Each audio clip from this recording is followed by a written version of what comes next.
কিউনিউজের পক্ষ থেকে যখন লন্ডন এবং লন্ডনের দূরবর্তী বিভিন্ন শহরে যাই তখন সেখানকার মানুষের চলাফেরা জীবনযাত্রা সম্পর্কে আপনাদের ধারণা দেওয়ার চেষ্টা করি এবং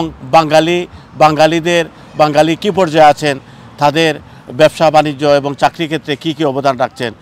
আজকে আমি এসেছি লন্ডন থেকে মাত্র 20 থেকে 25 মাইল দূরবর্তী সাটন শহরে বাঙালিরা কবে আসছেন এবং কবে থেকে বসবাস শুরু করছেন এবং এখন তারা কি ব্যবসা বাণিজ্য জড়িত এ বিষয়ে আমি কথা বলবো সাটনের বিশিষ্ট কমিউনিটির নেতা, সাটন সেন্ট্রাল মসজিদের সাধারণ সম্পাদক মোহাম্মদ আলী শাইস্তা এবং মোহাম্মদ আকবর আলীর সাথে সাটনের বাঙালিরা কিভাবে আছেন, তারা কি করছেন। সাটন গ্রেটার সাটন প্রথম বাঙালিরা আপনার জানা মতে কবে আইয়া বসবাস শুরু করছেন এবং তারা ফয়লা কিতা কাম করতেন। বিসমিল্লাহির রহমানির রহিম। আসসালামু আলাইকুম রহমতুল্লাহি ওয়া বারাকাতু। প্রথম আমি আপনাকে ধন্যবাদ জানাচ্ছি আপনার অনলাইন টিভি চ্যানেলকে এবং স্বাগত জানাচ্ছি আজকে এই সাটনে। আমি 1977 সাল থেকে আমি সাটনে বসবাস করি। তখন সাটনের আমার মনে হয় বাঙালির বসবাস শুরু হয়েছে 1960 সাল থেকে। প্রথমে ছিল 2-3টি রেস্টুরেন্ট, একটা ছিল খারিকুইন নামে মরহুম ইসাক মিয়া সাহেবের প্রতিষ্ঠিত, আরেকটি রেস্টুরেন্ট ছিল ওয়ালিংটনে যেটার নাম ছিল খারি হাউস, এবং আরেকটি রেস্টুরেন্ট ছিল সাটন হাই স্ট্রিটে, ওইটা পরবর্তীতে হয়েছে নাম ছিল রাওয়ালপিন্ডি তান্দুরি, জনাব মরহুম আকবর আলী সাহেবের প্রতিষ্ঠিত এই রেস্টুরেন্টটি। প্রথমে এইখানে মোস্ট ব্যবসা এই রেস্টুরেন্ট ব্যবসায়ী ছিল। আমিও প্রথমে রেস্টুরেন্টের কাজ স্টার্ট করি এবং শুরু থেকেই তখন থেকে খুবই অল্প বাংলাদেশি বসবাস করতেন এই জায়গায়।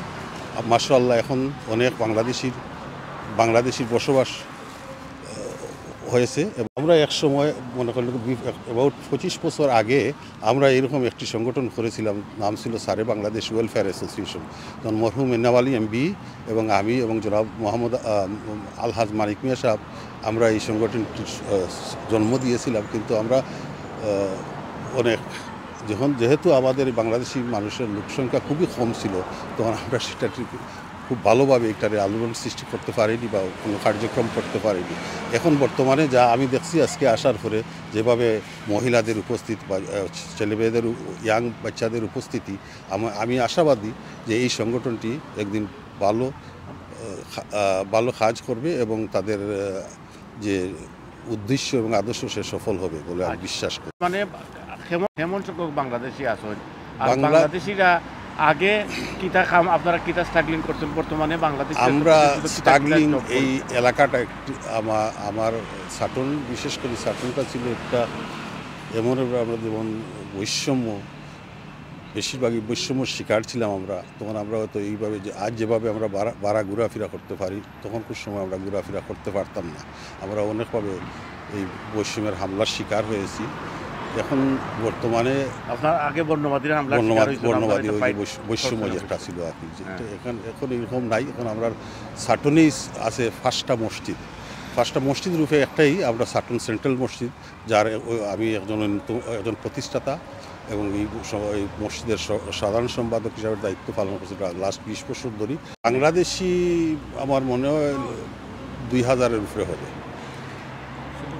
শুধু বাংলাদেশি, এবং এই মুসলমানদের সংখ্যা প্রচুর। মুসলিম বসবাস বিভিন্ন দেশের জাতিবর্ণের মানুষ, অনেক মুসলমান এই দেশে আছে, আমাদের সাটনে বসবাস করেন এবং বিভিন্ন জায়গা থেকে মানুষ এই সাটনে মানে বাড়িঘর নিয়ে আসতেছে। যখন যেহেতু আমাদের এখানে অনেক ফ্যাসিলিটি রয়েছে, যে মসজিদ, বিশেষ করে মসজিদের ব্যবস্থাটা, আমি তো বললাম আপনার তিনটা মসজিদ মানে পুরাপুরি 5 টাইমস প্রেয়ার মানে নামাজ পড়ে, আর আরও 2-3টা হল আছে যেখানে রেন্টি করে ফ্রাইডে শুক্রবারে নামাজ পড়ানো হয়। তো বর্তমানে বাংলাদেশ সাটনের ব্যবসা বাণিজ্য, বিশেষ করে ব্রিটিশ বাংলাদেশরা ব্যবসা বাণিজ্য জবর ক্ষেত্রে কেমন প্রতিষ্ঠিত আর কিতা করিতে আপনারা? এখন পর্যন্ত এই রেস্টুরেন্টটাই অত্যন্ত মানে গুরুত্বপূর্ণ ভূমিকা পালন করে যাচ্ছে। আদার্স আর মনে করেন জবের দিকেই অনেক অফিসিয়াল কাজের দিকে ঝুঁকে পড়েছে। আর বাংলা শিকার লাগে কেন আপনারা কোনো বাংলা শিকার ব্যবস্থা নাই? তখন আমরা মানে গ্র্যাজুয়ালি এটা হয়তো আমরা শুরু করব। যেমন যেহেতু যে সোশ্যাল ওয়েলফেয়ার অ্যাসোসিয়েশন রয়েছে, বাংলাদেশি ওয়েলফেয়ার অ্যাসোসিয়েশন, তাদের মাধ্যমে উদ্যোগ নেওয়া হবে। আমি আশা করি তারা সফল হবে এই ব্যাপারে।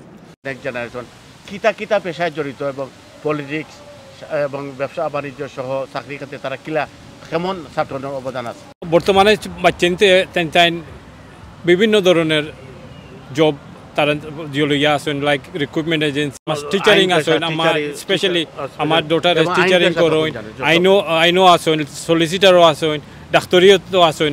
তারা they don't like to go in restaurants, তারা চায় না রেস্টুরেন্টত কাম করতো এনিমো। আমার 2 ছেলে 1 মেয়ে। আমার এক ছেলে রিক্রুটমেন্ট এজেন্সি আছে, তাই নার্স ডক্টর কেয়ার আর তাই রিক্রুটমেন্ট করেন। আর আরেকজন আছে আবন কোম্পানির, তাই ক্লিনিংয়ের যে কোম্পানি আছে তান ওটা করেন। আমার মেয়ে একজন টিচার, তাই টিচিং করেন স্কুলে।